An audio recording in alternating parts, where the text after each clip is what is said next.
नमस्कार विद्यार्थी मित्रांनो. पहा, आजचा दिवस म्हणजे उद्या परीक्षा आहे आणि आज तुम्हाला 100% हा व्हिडिओ पाहताना एकदम प्रेशराईज झालेला असेल. 100% ते झालंच पाहिजे, ते नैसर्गिक आहे. म्हणजे तुम्हाला जर प्रेशर येतच नसेल अजिबात सुद्धा, तर समजायचं तुम्ही एकतर लय प्रो लेवलचे येतं किंवा तुम्ही काहीच केलेलं नाहीये, म्हणजे तुम्ही सामान्य नाही येतं. पण आपण सगळे सामान्य आहोत, त्यामुळे आपल्याला प्रेशर येणारच आहे.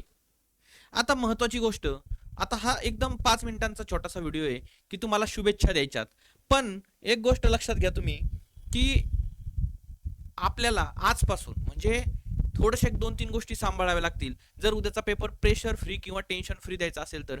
सगळ्यात महत्वाची गोष्ट म्हणजे उद्या सकाळी 9 वाजेपर्यंत मी 8 ते 9 मध्ये हे वाचणार आहे, सकाळी 7 ला उठून मी हे करणार आहे, असं नियोजन अजिबात करू नका. जर केलं असेल तर आज संध्याकाळी 5 वाजेपर्यंत ते जे ठेवलेलं आहे ते वाचून घ्या.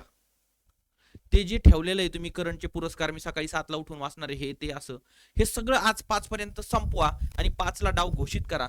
त्याच्यानंतर जर तुम्हाला वाटलं एखादा मला व्हिडिओ ऐकायचा आहे जाताना गाडीमध्ये किंवा मला काही पाहायचंय, तर ते बोनस म्हणून राहू द्या. ते तुमचा शेड्यूलचा किंवा नियोजनाचा भाग अजिबात असू देऊ नका.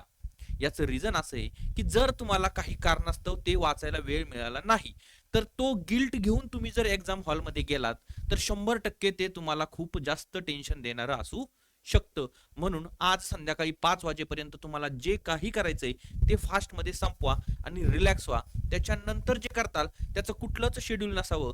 काय करणार याची अजिबात सुद्धा माहिती तुमच्या मेंदूला नाही पाहिजे. जे समोर येईल ते वाचा, किंवा मी सोपं सांगितलं की एक पेजवरती काहीतरी लिहा, पुरस्कार लिहा किंवा काहीतरी लिहा, आणि ते एकच पेज मी सहज आपल्या हातात ठेवणारे आणि जाणारे अशा प्रकारे जा.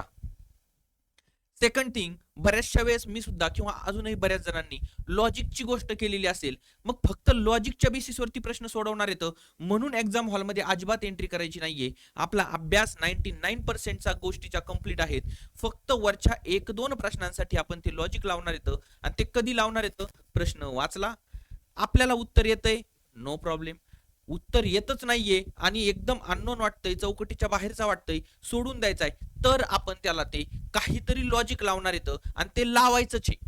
100 नाही 200% ते लावायचंच आहे. कारण विदाऊट लॉजिक काहीतरी वाटतं म्हणून 2 किंवा 3 मारण्यात काहीही तथ्य नाही. त्याला तुम्हाला जे जे लॉजिक तुम्ही शिकलेलं येतं त्या लॉजिक पैकी जे लावता येईल ते लावा. लांबवाला म्हणून मारा, कंसावाला म्हणून मारा, 1 नंबर म्हणून मारा, काय तुम्हाला क्रम लावायचा आहे म्हणून मारा, पण विदाऊट लॉजिक प्रश्न मारायचा नाही, हे 100%. दुसरी महत्वाची गोष्ट, थोडंसं आजच हॉल तिकीट, पेन वगैरे सगळं रेडी करून ठेवा. कारण बऱ्याच जणांची, आता परत एकदा सांगतो, हा व्हिडिओ पाहताना सगळ्या जणांना वाटतं की सर आम्ही याच्यामध्ये प्रो येतं, आम्हाला गरज नाही. पण सगळ्यांना परत एकदा सांगतो, सगळ्याच गोष्टींची सगळ्यांना गरज 100% नसते. पण काही अशी मुलं येतं की ती आजही विचार करतात की सकाळी जाता जाता हॉल तिकीटची झेरॉक्स काढू, जाता जाता आपलं आधार कार्ड घरी राहतं. आणि ह्या गोष्टींमुळे कितीतरी एक्झामला प्रत्येक वेळेस पाहतो आपण की गेट लागलं म्हणून त्यांना पेपर देता आलेला नाहीये. मग आहे ना, प्रत्येक म्हणजे प्रत्येक प्रकारचा क्राऊड आहे. म्हणून उद्याचं ज्यांचं नियोजन आहे ना, त्यांनी आजच झेरॉक्स काढा, रेडी करून ठेवा, आत्ताच काढा व्हिडिओ पाहिल्यानंतर लगेच. उद्या संध्याकाळी अजिबात वाट बघू नका, लाईट जाती, झेरॉक्स मशीन बंद होत्यात, काहीही प्रॉब्लेम येऊ शकतो. आजच्या आज त्या गोष्टी करून ठेवा. उद्या पेपरला जातापर्यंत होता होईल तर तुम्ही कुठलेही रील वगैरे पाहू नका, कारण मेंदू त्याच्यामुळे काय होतं, थोडासा वेगळ्या झोनमध्ये जाऊ शकतो. आणि सगळ्यात जास्त महत्वाची गोष्ट म्हणजे आजपासून उद्या पेपर देईपर्यंत कुणाशी जास्त बोलू नका. म्हणजे तुम्हाला गप्प बसा मी असं म्हणत नाहीये, आला का गेला का म्हणा, पण आता प्रश्न विचारण्याचा प्रयत्न करणं की तुम्ही काय करताय, मी काय केलंय, तू हे वाचलंय का, तू ते वाचलंय का, नो कमेंट्स. कसलीच आपलं ज्ञान देऊ नका आणि त्याचंही घेऊ नका. सगळ्यात महत्वाची दुसरी गोष्ट, उद्या पेपरला गेल्यानंतर तुम्हाला एक गोष्ट लक्षात ठेवायची आहे की राज्यसेवेच्या पेपर नंतर थोडंसं मुलांना वाटतंय की बाबा पॅटर्न चेंज होईल का. जो पेपर पुढे येणार आहे तो तुमच्याला, मागच्याला, पुढच्याला आणि ऑल ओव्हर महाराष्ट्राला सारखाच येणार आहे. तुम्ही आतापर्यंत जे वाचलंय, राज्यसेवेला आपलं विज्ञान असेल, तुम्ही जे वाचलंय तेच अख्ख्या महाराष्ट्राने वाचलंय. मग वेगळा प्रश्न आला तर तो तुम्हाला नाही, अख्ख्या महाराष्ट्राला येणार नाहीये. त्याच्यामुळे त्याचं टेन्शन नाही घ्यायचं.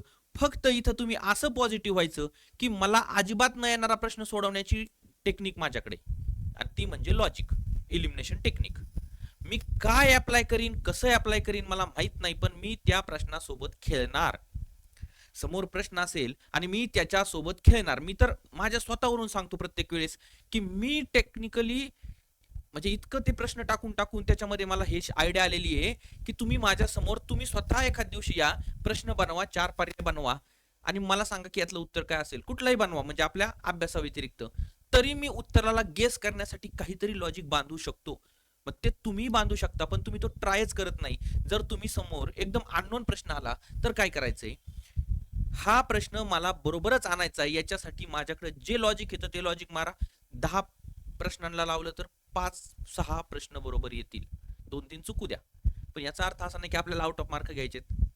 परत एकदा तिथं जायचं आपल्याला की आपल्याला अननोन प्रश्नासोबत खेळायचं, त्यामुळे कितीही अवघड कितीही पॅटर्न बदलून प्रश्नपत्रिका आली तरी घाबरायचं नाही. अजून एक महत्वाची गोष्ट, पेपरला बसल्यानंतर तो जो आधीचा तास असतो म्हणजे अर्धा पाऊण तास, त्यावेळेस बोर व्हायला होतं, कारण पेपर प्रश्नपत्रिका वाटत नाहीत, आपल्या डोक्यात विचारचक्र चालू असतात. तोपर्यंत कुणाला वॉशरूमला पाणी प्यायला सारखं उठू वाटतं, मनाची चलबिचल धांदल उडालेली असती आणि त्यामुळं पुढचा पेपर तुमचा हातातला जाऊ शकतो. त्याच्यासाठी बेस्ट वे काय आहे, शांत बसायचं, मेडिटेशन करा. सगळे म्हणतात तुम्हाला जसं जमल तसं करा. मेडिटेशन नसेल जमत तर डोळे झाकून शांतपणे काहीतरी वेगळा विषय नाही करता सरळ 1 ते 100 आणि 100 ते 1 सोयी उलटे जाण परत रिटर्न या, म्हणजे 1 ते 100 म्हणा परत 100 ते 1 या, शांत वाटतं. किंवा कुठल्या तरी मस्त पैकी तुम्हाला ज्याची आवड आहे, एखाद्याला देवाची असते, एखाद्याला कशाची, शांतपणे काहीतरी मस्त करा. कोणत्या व्यक्तीला आठवू नका आपल्या, किंवा मी पेपर झाल्यावर कुठं जाणार आहे, काय करणार आहे, असल्या भानगडीत पडू नका की आता हे करणार आहे ते करणार आहे, हे करू नका. दुसरी एक महत्वाची गोष्ट, भरपूर मुलं काय करतात की आता प्रेशर ह्या लेवलला गेलेला असतो की आपण सारखे बडबडत असतो कुणाचं प्रश्न, मला काय टेन्शन नाही उद्याचं पेपरचं, मी पुढचीच फोकस करणार आहे, माझा काय अभ्यास नव्हता झाला, ह्यावेळेस माझं हे झालेलं आहे. त्या समोरच्याला अजिबात तुमचं ऐकण्याची गरज नाहीये, पण तरीही तुम्ही ते बोलता, कारण ती तुमच्या मनाची झालेली अस्वस्थता असते. त्याच्यासाठी पण काय करायचंय की शांत राहायचंय की यस, जे काय असेल ना ते उद्या संध्याकाळी, पण आत्ता नाही. कारण आपण ते जी अस्वस्थता आहे ती दाखवण्याच्या प्रयत्नात आपण ते स्वतःच्या मनावरती आपण रटून घेतो, परत परत परत परत त्याची रिव्हिजन करून घेतो की माझं झालंय नाही झालंय, माझं करंट नाही. काही जण उगाच शेजारीला जाऊन म्हणतात की आता मी ह्यावेळेस करंट केलेलंच नाहीये, मी तुक्के मारणार आहे. पण ती काहीच गरज नाही त्याला सांगण्याची, त्याला तुमचं ऐकायचंच नाही आजच्या तरी घडीला, पण तुम्ही ते सांगण्याचा प्रयत्न करताय कारण तुम्ही तुमच्या मनाचं समाधान करताय. त्यामुळे तीही गोष्ट टाळायची. ह्या सगळ्याच्या पलीकडे जाऊन उद्या तुम्हाला जो 1 तास मिळणार आहे पेपरचा, त्याला डील करण्यासाठी त्याच्या आधीचा 1 तास शांत राहायचंय.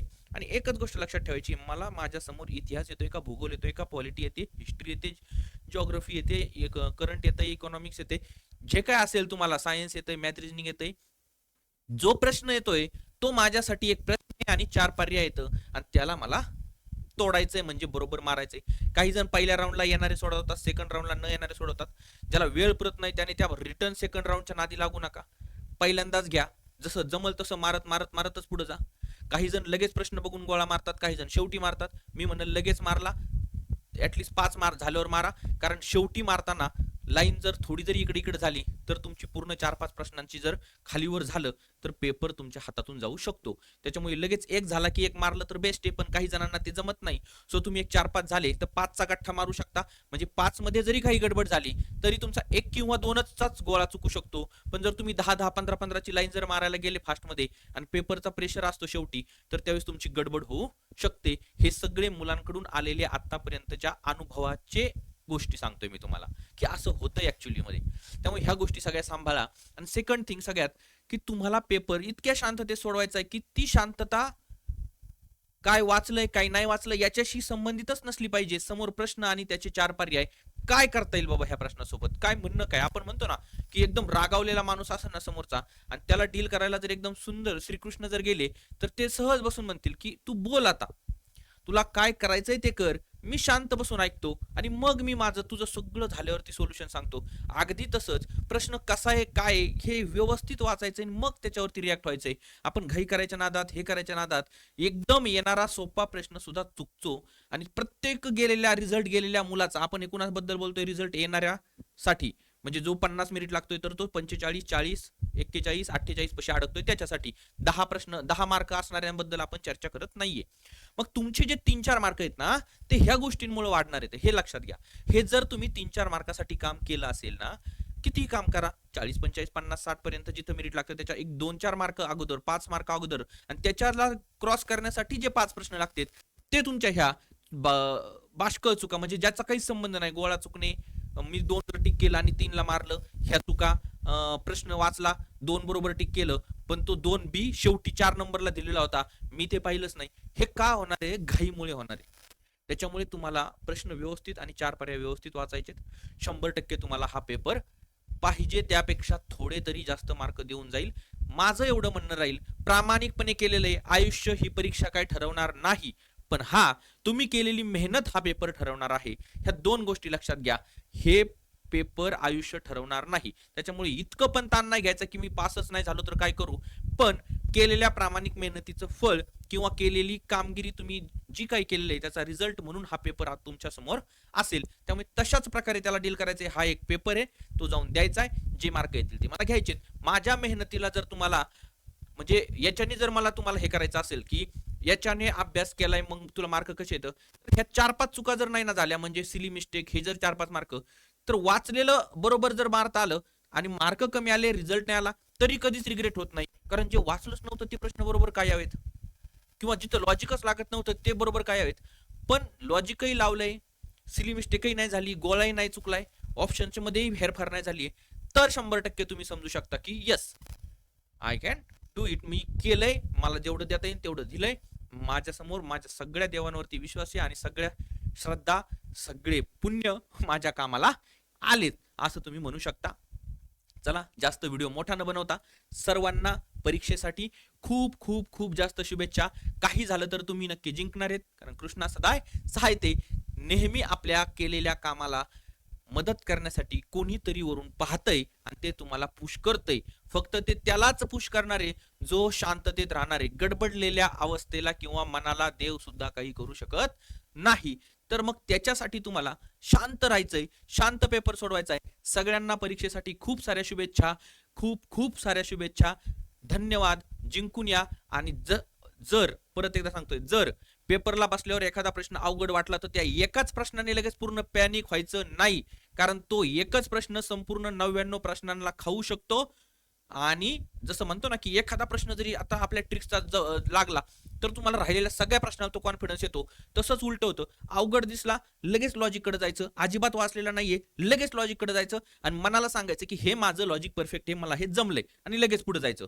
हा मला काय येत नाहीये, मला आठवतच का नाहीये, याच्यावरती काम त्यावेळेस करायचं नाहीये. चला, आजच्या या छोट्याशा शुभेच्छांच्या लेक्चरमध्ये आपण येतेच थांबूया. धन्यवाद, थँक्यू सो मच आणि ऑल दी बेस्ट.